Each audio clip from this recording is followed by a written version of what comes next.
आज का इस वीडियो कक्षा 12वीं वार्षिक अर्धवार्षिक के लिए बेहद इंपॉर्टेंट क्वेश्चन 2024-25 संयुक्त राष्ट्र संघ की स्थापना करने का प्रमुख उद्देश्य पहला क्वेश्चन है। तो आपको पहला आंसर देखना है, महत्वपूर्ण आंसर है।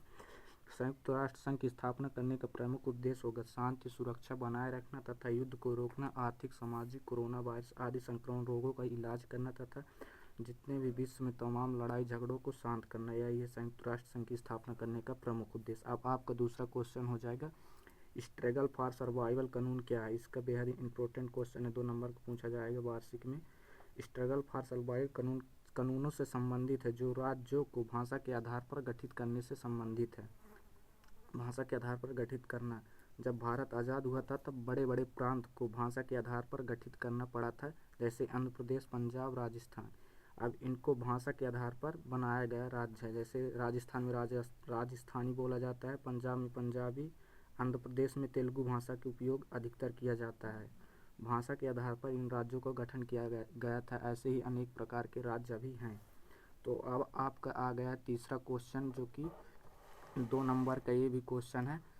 सोवियत प्रणाली क्या है, किसे कहते हैं? अर्थ परिभाषा, इसका एक ही आंसर आएगा क्वेश्चन का।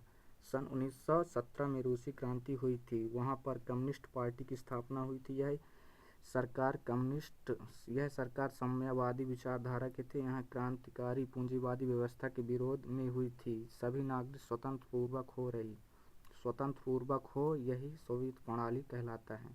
कहने का मतलब है कि वहाँ की जो सरकार थी कम्युनिस्ट पार्टी की था और वहाँ की पूंजीवादी अर्थव्यवस्था का विरोध में हुई थी यह, ताकि वहाँ के नागरिक एवं जनता पब्लिक वही है तो उनको सभी मौलिक अधिकार एवं सभी सुरक्षा बुनियादी आवश्यकताओं की पूर्ति हो सके, इसलिए इसे बोला जाता है सोवियत प्रणाली क्या है।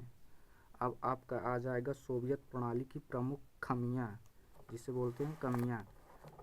क्या क्या कमियां आई थी सोवियत प्रणाली में, क्या क्या रही थी? तो सोवियत प्रणाली में प्रमुख कमियां थी। आम आदमी के जीवन स्तर कठिन था, जबकि सरकारी कर्मचारी तथा दल के नेताओं का जीवन स्तर बहुत ऊंचा था।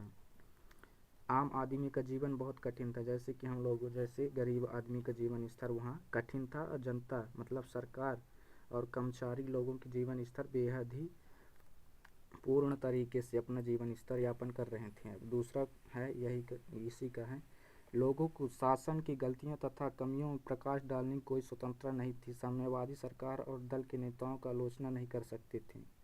वहाँ के जो लोग हैं, शासन की गलतियों एवं कठिनाइयों एवं तानाशाही पर कोई प्रकाश डालने की स्वतंत्रता नहीं थी, इसलिए वहाँ के लोग बेहद ही कम समय में अधिक उपचार नहीं कर पाए, देश का विकास नहीं ले जा सके। अब आपका आ गया सोवियत प्रणाली की प्रमुख विशेषता क्या क्या है।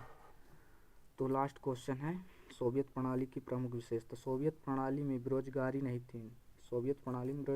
थी। दूसरा है सोवियत प्रणाली के संपत्ति पर राज्य का नियंत्रण था। सोवियत प्रणाली से ऊर्जा की विशाल संसाधन थी। सोवियत प्रणाली है जो रूस, उसमें सोवियत प्रणाली में ऊर्जा की विशाल संसाधन थी। सोवियत प्रणाली में कोई बेरोजगारी नहीं थी, वहाँ के लोग बेरोजगार नहीं थे।